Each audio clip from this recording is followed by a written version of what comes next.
Okay, let's welcome Joe Michaels, Chief Revenue Officer at haptics. Joe Michael leads business development, marketing, and sales for haptics, a company which developed the industry's leading haptic solution that brings lifelike touch to VR and robotics. Joe has over 2 decades of business development experience, specializing in structuring partnerships for companies on the leading edge of the new media, including XR technologies and digital publishers. Prior to haptics, Joe was Senior Director of Business Development and Strategy at Microsoft, where he negotiated partnerships on behalf of MSN, striking deals with television networks and producers, film studios, music labels, news publishers, and sports leagues. He was instrumental in the development of MSN Video, the first major ad-supported video service on the internet, as well as MSN Originals, a pioneer of digital video series. Prior to Microsoft, Joe co-founded,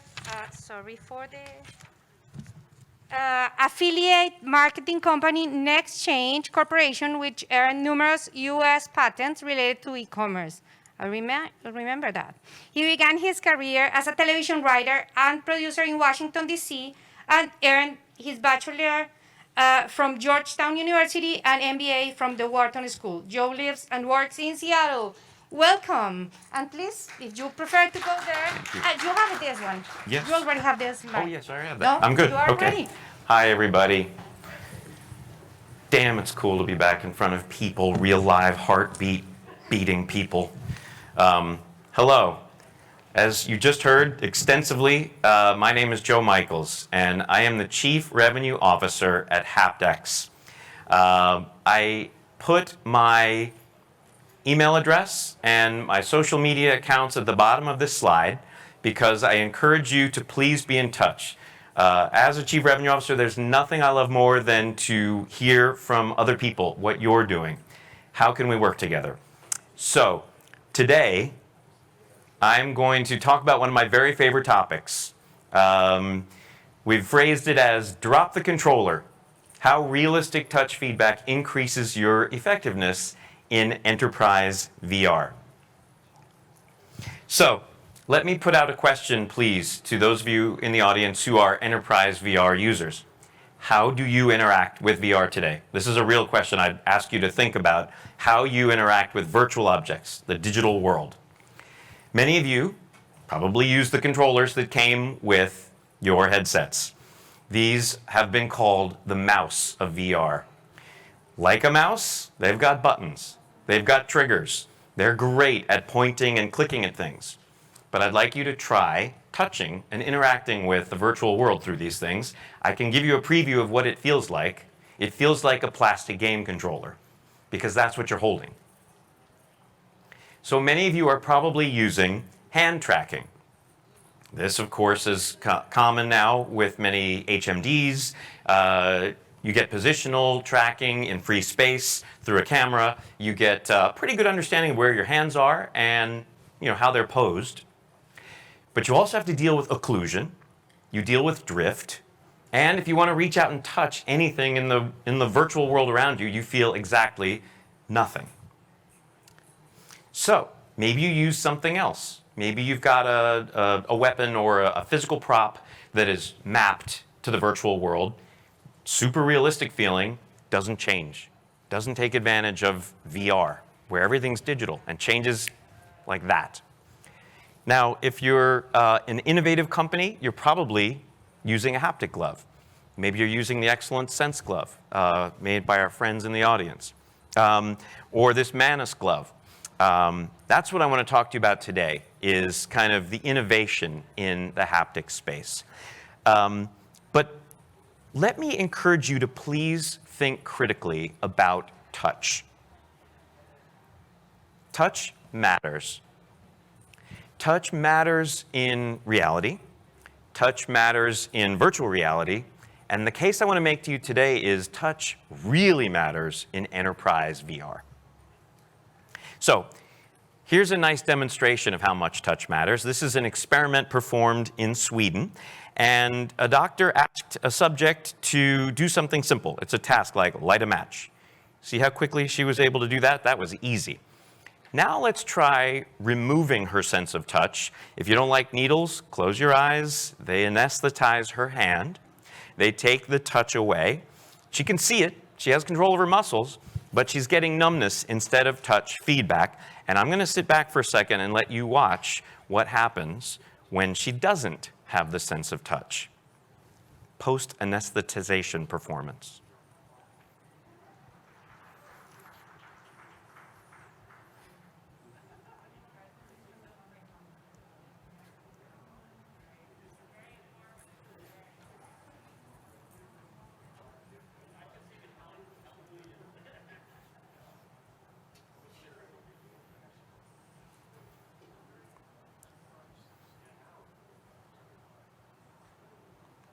So she ultimately does it. But it's hard. We need our sense of touch. Touch matters. Now, what is it? What is this thing we keep mentioning? What is touch feedback? Well, the first thing I want to tell you is it is more than one sensation. Okay? It's a collection of touch modalities, and I want to go through them now with the help of a few animals. The most important one is tactile feedback. This is the deformation, the displacement of your skin when you come in contact with an object. It's the single most important modality of touch. It's present in almost every touch interaction we ever have, and it's what you feel, the last time you picked up a hedgehog and you felt its cute little quills poking into your hand. It's an extreme example of tactile feedback. Then there's force feedback. This is movement or resistance applied to your musculoskeletal system, and it's what lets you feel location, shape, size of an object, and it's important, less important than tactile, but important, and it's what you're feeling when you high-five a dog. Vibration. This is trippy if you don't know much about this, but this is effectively a sound wave that is making contact with your skin, typically through your fingerprints. This is vibrotactile feedback, and it's basically what you're feeling when a cat licks your finger or its own paw. And then there's thermal feedback. This is the perception of heat flux, and this is hot and cold and everything in between, and it's what lets you know that the puppy's tummy is warm and wonderful. And then, of course, there's pain and itch. This lets you know something is wrong. All of these make up touch. And let's think for a second now about how we feel it. Okay, what's going on? Under the surface of your skin, below the surface, is a whole series of receptors. These are mechanoreceptors. You've got different corpuscles and discs, and they're located at different heights, basically, beneath your skin surface, and the magic of realistic haptics is being able to reach all of these. And then there's something called the 2-point threshold. Super cool. I won't go too much into it. You might have played a game when you were a kid. 2 different points on your body feel like 2 points, and as you get closer and closer, they begin to feel like 1. And on your fingertip, that's a very small distance because it's so sensitive. It's like the resolution of your skin. On other parts of your body, it's wide. Okay, and so this is the varying detail of how we feel touch, the 2-point threshold. So, we've talked about touch. Now I want to get into what I think is the exciting part, haptics. Okay, this is the science and technology of simulating it, simulating touch feedback. But here's something important. It's all the touch modalities that the animals and I just talked about. It's not just vibration. I bet you, if I had asked you to think about what's haptics, you would probably be thinking about that setting on your iPhone. It's vibration. By the way, it's not just iPhones. Give me a brief second to show you the past 45 years of haptic products, and you will see it's been almost all vibration. From the arcade games, to the phones, to the game controllers, to devices. This is all we've had for 45 years. And that's because haptics is cheap, vibration is cheap, it's easy to convey, but let me tell you that vibration is limited by its nature, okay? It's symbolic. It symbolizes contact. It symbolizes collision. It symbolizes touch. What you really want, in my opinion, for the future of haptics is way more than vibration. You want realistic haptics, and you'll see starting in 2018, there's a product I'm going to tell you about which takes haptics in a new direction, the haptics glove. I'm going to talk about that. So I've told you all about touch and haptics. Let me tell you about the company that I work for, haptics. So this company was founded in 2012 by a 20-year-old college dropout genius named Jake Rubin. And he dreamt about total immersion in virtual worlds. And he wanted it so realistic that you can't tell the difference between the virtual and the real. That was the dream. And he met up with the chair of biomedical engineering at Cal Poly in California, and they decided to found this company. And their vision and the work they did for the first 4 years was R&D toward this, the concept of full body haptics, total immersion in virtual environments. After 4 years of trying just about every tech that they could to figure out which was going to work best, I'm thrilled that they hired me in 2016, and we started commercializing and productizing this tech. And we've been doing that ever since 2016. So this is the genius of haptics. It's the unique approach, which is microfluidic in nature. This is how we get realistic haptics. And when we were doing all that R&D early in the company, looking for the right solution, we had 6 big features and benefits that were requirements. And we were able to use microfluidics to achieve all of these. One technology and one approach, one architecture that could deliver all the most important functions for realistic haptics. And this is maybe the secret of it all. We can use microfluidics to reach all of those mechanoreceptors, all of the different types. That's what makes it realistic. And we can approach, or even in some cases, hit the 2-point threshold. So there is a lot of fascinating science and engineering behind this. This is what the microfluidics looks like. This is a close-up on the material inside haptics products. It is silicone. We're pushing compressed air through it, and it's causing actuators to rise and fall. And when these are up against your skin, they displace your skin physically, the same way it gets displaced when you touch a real object in real life, in the real world. That's what makes it possible to deliver a realistic touch sensation. And inside of this product, which is the first product we ever made commercially available, by the way, that was in January of 2021. The company was founded in 2012. So about 9 years after the company was first founded, we released our first product. For those of you entrepreneurs out there who are dreaming of product shipping, it takes a while sometimes. We've raised $31 million to date. And here we are, our first commercial product, the haptics gloves DK2. We're really excited about it, if you can't tell. Inside haptics gloves, these dots represent where we have these actuators and how they are displacing your skin. So when you touch an object or feel a surface, we can displace your skin and you feel that same pressure. That's the magic of haptics. And we've got 133 of those actuators inside each glove.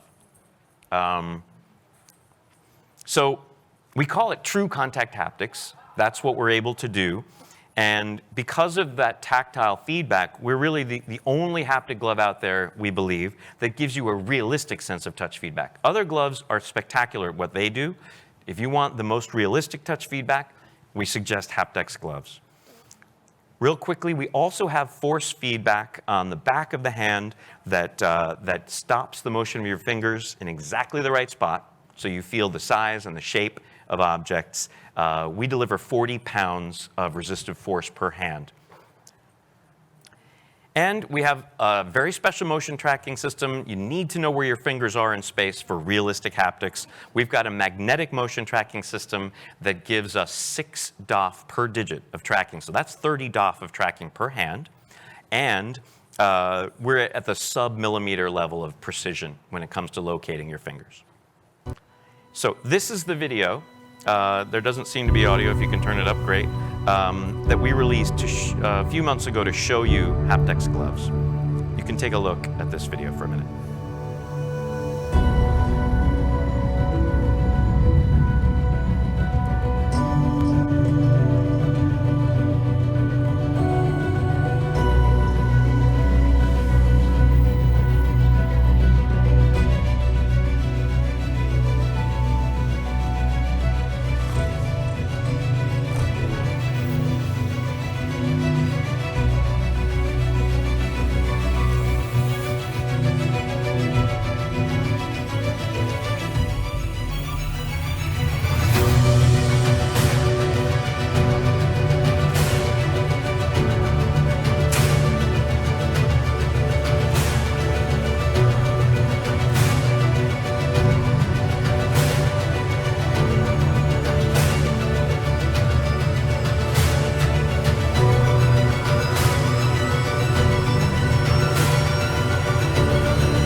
So that's haptics gloves DK2.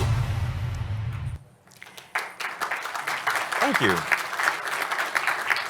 Thank you. Thank you. Okay, let me rewind for a second. The topic of this talk is how realistic haptics makes enterprise VR more effective. Let's look at Exhibit A for this, training. Our customers are using haptics gloves to build real muscle memory in VR training. That's the point in many cases of manual skills training, is real muscle memory. So I want to show you what we did with some friends of ours at Fundamental VR. This is a medical student learning to ream a hip socket, and because they are wearing haptics gloves on one of their hands, they can feel the depth of the bone cavity they've just drilled and skin tissue around it. This is the kind of feedback you need when you are training someone to do something like surgery. Okay? There are benefits to almost every kind of manual skills training when you use haptics gloves, because you want to be able to feel controls, gauges, switches. You want to be able to interact with tools, your whole universe around you accurately enough that when you repeat these gestures, you repeat the motions, you learn them. You build muscle memory. You don't have to unlearn triggers and buttons. You are repeating things correctly and accurately. So you build fine motor skills, gross motor skills, and then in the real world, your body reacts correctly. That's training with haptics. Then, Exhibit B. I told you Exhibit A is training. Exhibit B is design. These are automakers and aircraft manufacturers. They want to feel tomorrow's design today, right?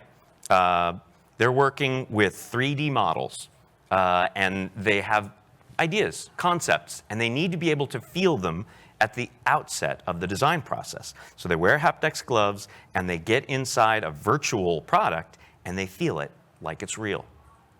Watch how easily and naturally they can interact with all of the controls inside a virtual vehicle. And this helps them. I wonder if it's obvious to you. It's become obvious to me. Imagine all the prototypes that they can avoid making if you can try your stuff when you're still at the design stage. Along those lines, imagine at the CAD level, if you're working with a CAD model, what would you do with your hands in that process? We've got all kinds of ideas we're showing here, bringing your hands physically into the CAD process. You can do everything from building 3D wireframes, of course, because it's VR, you're seeing it, but now you can physically put it together, pull it apart, learn it. That's the beauty of real, true contact haptics when you're doing design at this level. One more thing about VR. I don't know if you've been in multi-user sessions in VR like I have. If you ain't got touch feedback, you're probably going to do this, a lot of this. I know I have. You wave at each other because you don't have much else to do. So this is what haptics is now including with haptics gloves. multi-user networked haptics, where two different users, both wearing haptics gloves, can work together physically and feel the same objects at the same time. The physics work right, the haptics work right, they're passing objects back and forth to each other. This is the future of collaboration, teaching, design reviews. This is what you need to be able to do when you have multiple users in a virtual environment. It's a lot more productive, and I gotta tell you, it's also a lot more fun and human. You're not just waving at each other. Now, if you feel like it, I don't know who in here would feel like it, but you might play rock, paper, scissors with an avatar in the metaverse. And so we're excited about that. So the last thing I want to share is, I know we're all here for XR, but in case you're interested, we've learned that haptics can be super valuable for another use case, which is robotics. This is the operation of robot hands, dexterous ones, from any distance. So take a look at this. This is someone who can wear haptics gloves and operate the motion of the robot hands with incredible precision and dexterity because they're feeling on their fingers in the gloves what the robot fingers are feeling, thanks to those green sensors. We did this in conjunction with Shadow Robot Company and Tangible Research. This is what we call the tactile telerobot, and you can feel what the robot is feeling and get the robot to perform incredibly cool, advanced, dexterous maneuvers. And the amazing part is you can do it from any distance. We're working with Verizon and other 5G providers to make it possible to experience the low latency that lets you control this from essentially any distance. So think of all the things you can do when you've got touch feedback and robots. This was a massage. Doesn't that look like it feels kind of good? He starts to dance. I don't know why he danced, but you could make a robot dance. We had a funny moment not that long ago where a well-known ex-CEO of a retailer was wearing haptics gloves and controlling the tactile telerobot. And I can't tell if he's just giving us kind of a 4 thumbs up gesture or if he's laughing like a comic book supervillain, as some people claim on the internet. I don't comment on that. I just know that he seemed to like haptics, which we really appreciated. So I am going to say, as we wrap this up, now that you know about touch and you know about haptics and you know about the benefits of realistic haptics for enterprise VR, I wonder if you are reconsidering at all how you want to interact in virtual reality. Do you want to experience the world, the virtual world in the metaverse through controllers? Or do you want to drop those controllers and do you want to work with true contact haptics? And I'm proud to say we have brought 2 of our haptics gloves DK2 kits here to AWE. We're in booth 401. And we would love to have you come by and try it. You really do need to try it for yourself. And with that, I'm going to say thank you very much, and please stay in touch with me on social media. I would love to take any questions that you may have. Thank you.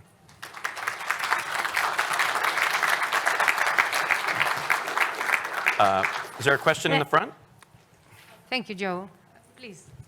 I was just wondering, for earlier on in the presentation, you kind of touched on like the R&D efforts that are happening and like showed a photo of like this full body suit. How did you guys arrive on this final design that just focuses on the hands, and are there like plans on future efforts to focus on other body parts? Yeah, that's a wonderful question. And for those of you who are watching at home, the question was, given the full body vision, how did we land on the hand focus and the design for that product, and are we expanding to the full body later? And the answer is yes. We are spending a lot of our time focusing beyond the hands to the rest of the body. We've won government grants. We've announced partnerships with manufacturers of other equipment recently. We're focused a lot on gloves. This is the hard part, the hands, but we're keeping our eyes on the long-term prize, which is full body immersion, and we'll have more to announce on that in coming months.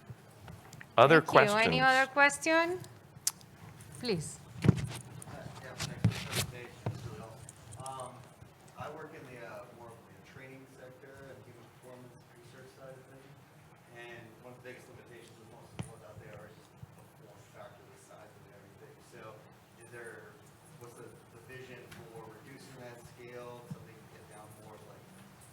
size and, of course, reduce the production of battery. Yeah, that's a great question. So for those of you at home, the question was, are there plans to reduce the form factor in size and weight and that kind of thing so it's easier for training purposes? And the answer is yes. Our engineers always assure me that they can always improve the size, the weight, the shape. This was a development kit, and it's, it looks a little bit like one. We are hard at work, in addition to the full body, we're hard at work on the next generation of our glove, which will be a much smaller, lighter, simpler form factor. And I can't wait to show it to you when it's ready. Thank you. There, please. So your current glove is 133 silicone actuators. Do you see that as like the stopping point, or are you looking, because of the 3mm point-to-point sensitivity, do you see that as like the stopping point, or are you also looking to expand that for a more full hand experience with more specificity and specificity? Yeah, that's a great question. So the question was, given the 2-point threshold we talked about, and we have 133 actuators, are we shooting for more actuators? Our engineers tell me that on the palm of your hand, we have now reached the 2-point threshold. If we pack more actuators into each square inch, you're not gonna feel a lot more than you currently do. We have not yet reached or exceeded the 2-point threshold on the fingers. So we do have room to improve there. And we know we can also distribute those actuators differently on the hand. So we're looking at that so you get more coverage. Some people say, hey, I want it on the back of the hand. When I flick a switch, believe it or not, I'm not using always the pad of my finger. I may use the back of it. Can you put feedback there? So yes, we're rethinking a lot of this as we get out of development kit phase into more of a scalable product. Here we have another question. Yeah, so my question, my exact response when I was watching Mark, and my use case is really like access studies, like trying to reach into different areas. This seems like a really good use case for me, but one question that I have is if you're getting rid of the remote, how do you move about the space? I think you had a picture of you like kind of swimming, doing something like that. Yeah, that's another wonderful question. They're all wonderful. Let's just give them all good reviews. That question was, can you move in space, or are you basically tethered to a table if you need to be? I didn't really stress it. And the fact is, for this product, the DK2, we asked our engineers to make the equipment that powers our gloves light enough that you can wear it on your body. And they did it. They delivered. And it's a little bit heavier than we'd like. And I think you'll have a chance to try it at our booth. But you can put the equipment on your body, and you have 350 square feet of walk space if you would like. Or you can put the equipment on a table in front of you or under a chair, and for a seated or standing application. So it kind of we can work with you, and we have a lot of ideas for ways to make mobility even easier. Or just pick up and you use the controller for that piece. Yeah, we're not a big fan of integrating with the controllers, but we should talk about that after. We dropped the controllers. Please. I noticed that you use the HTC Vive that connected with the device. Are there limitations with what HMDs you can use? Yes. So the question was, are there limitations to the HMDs we can use?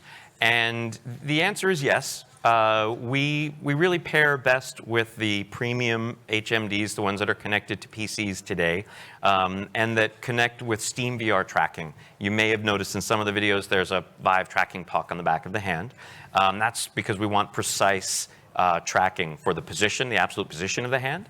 So we can work with Vario, we can work with Vive Pro, we can work with Valve Index, we can work with any of those great headsets. Someday, I'm sure we'll find a way to pair well with the sort of all-in-one standalone headsets that do inside-out tracking. For today, the quality level is just not high enough. From a processing standpoint, a tracking standpoint, really everything, it's not quite at the level we want it to be.